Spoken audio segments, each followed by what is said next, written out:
ఇప్పుడు ఉద్యోగ అవకాశాలు రాబో కాలంలో అంటే మన రాష్ట్రంలోనే కాకుండా మొత్తం భారతదేశంలో చాలా ఉద్యోగ అవకాశాలు వస్తున్నాయి.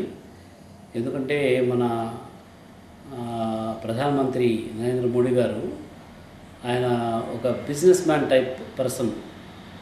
ఆయనకున్న అగ్రెసివ్ నేచర్తో ఇప్పుడు ఈ రాబో బడ్జెట్లో చాలా ఈ మేక్ ఇన్ ఇండియా ప్రోగ్రామ్ కానివ్వండి, లేబర్ లాస్ రిఫార్మ్స్, దీనివల్ల ఏమవుతుందంటే చాలా ఫారిన్ ఇన్వెస్ట్మెంట్స్ మన ఇండియాకి, మన రాష్ట్రాలకు చాలా ఎక్కువ వచ్చేదానికి అవకాశం ఉంది. పర్టికులర్గా మ్యానుఫ్యాక్చరింగ్ రంగంలో కానీ, తర్వాత సర్వీసెస్ రంగంలో కానీ చాలా ఉద్యోగ అవకాశాలు వచ్చేదానికి అవకాశాలు ఎక్కువ ఉన్నాయి. అది ఈ బడ్జెట్ అంటే ఈ 2015 మార్చ్లో మన బడ్జెట్ వస్తుంది. ఆ బడ్జెట్లో వచ్చే అంటే ఏ అవకాశాలు ఉన్నాయి, ఎందులో ట్యాక్స్ బెనిఫిట్స్ వస్తున్నాయి, తర్వాత మన ఇండస్ట్రియల్ పాలసీ ఏ విధంగా ఉంటుంది, ట్యాక్స్ పాలసీ ఏ విధంగా ఉంటుంది, దీన్ని బట్టి చాలా కంపెనీస్ రెడీగా ఉన్నాయి. వాళ్ళంతా ఇండియాకి రావడానికి రెడీగా ఉన్నాయి. వాళ్ళంతా ఈ బడ్జెట్లో ఎట్లా వస్తుంది దాన్ని బట్టి వచ్చి ఇక్కడ ఇన్వెస్ట్ చేయాలని చెప్పి చాలా కంపెనీస్ చూస్తున్నారు.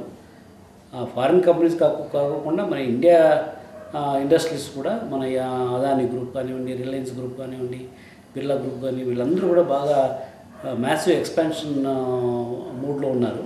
దీనివల్ల ఉద్యోగ అవకాశాలు అయితే చాలా ఎక్కువగానే ఉంటాయి. కానీ వచ్చిన చిక్కంట ఏంటంటే, మనకు ఇక్కడ ఉద్యోగ అవకాశాలు ఉన్నా కూడా మన వాళ్ళకి ఉద్యోగాలు రావాలంటే మన వాళ్ళ ఎడ్యుకేషన్ క్వాలిటీ ఇంప్రూవ్ చేసుకోవాలి. ఇప్పుడు మన బీటెక్ కానీ, డిగ్రీ ఎడ్యుకేషన్ కానీ క్వాలిటీ అస్సలు బాగుంటలేదు.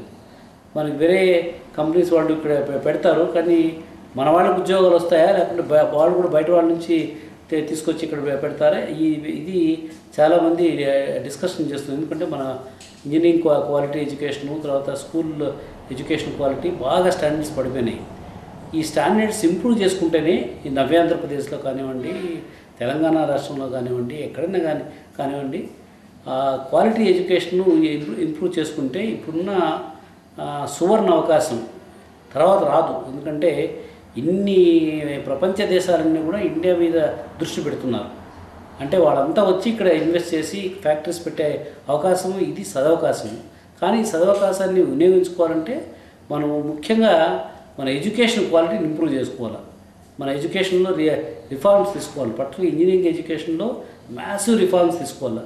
ఇప్పుడు మన ఇంజనీర్స్ ఏ విధంగా తయారైపోయారంటే, ఒక ఎలక్ట్రికల్ ఇంజనీర్ 4 ఏళ్ళు ఒక కాలేజీలో చదివి న్యూట్రల్ వైర్ ఏది, లైవ్ వైర్ ఏది అంటే అది కూడా చూపించలేనంత దౌర్భాగ్య స్థితిలో మన ఇంజనీరింగ్ ఎడ్యుకేషన్ ఉంది. ఇట్లా ఎడ్యుకేషన్ ఉంటే మన వాళ్ళకి ఉద్యోగాలు రావు.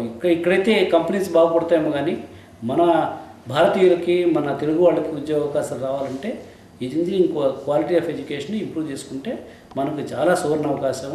ఇంతకంటే అవకాశం మళ్ళా నెక్స్ట్ 20-30 ఇయర్స్లో రాదు. ముఖ్యంగా ఈ ఎడ్యుకేషను అసలు డిగ్రీకి ఇంపార్టెన్స్ తగ్గిపోతుంది. నువ్వు ఏ డిగ్రీ, పిహెచ్డీనా, ఎంటెక్కా, బీటెక్కా, బీఎస్సీనా, ఇంకో డిగ్రీనా, దానికి ఇంపార్టెన్స్ ఉండదు. రాబో కాలంలో ఇంపార్టెన్స్ ఏముంటుందంటే, నీకు ఏ విద్య తెలుసు.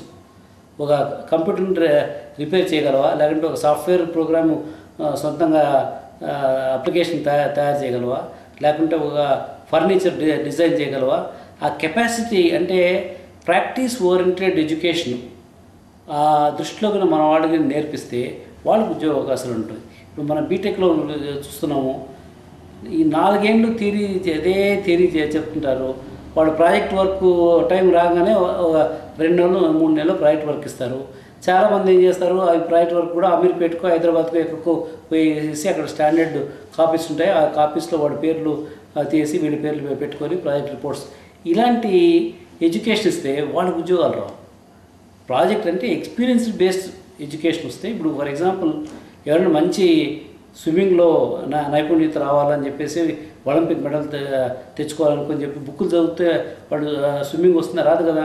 నీళ్ళలో దూకి ఈతే స్విమ్మింగ్ వస్తుంది. మన ఇంజనీర్లు నీళ్ళలో దూకి ఈదటం లేదు. ఎంతసేపు గైడ్లు తీసుకొని నేర్చుకొని ఏదో మార్కులు తెచ్చుకుంటున్నారు, కానీ అలాంటి వాళ్ళకి ఉద్యోగాలు రావు. ఉద్యోగాలు రావాలంటే వాళ్ళకు ప్రాక్టికల్ నాలెడ్జ్ ఉండాలి.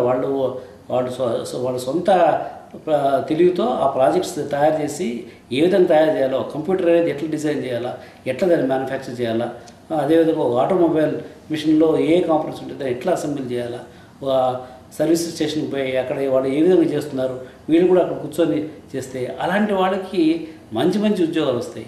అది కాకుండా పుస్తకాలే మాత్రం చదువుకొని పుస్తకాల్లో ఉండేటువంటి బట్టి కొట్టి వాళ్ళు మార్కులు తెచ్చుకుంటే వాళ్ళకి ఉద్యోగాలు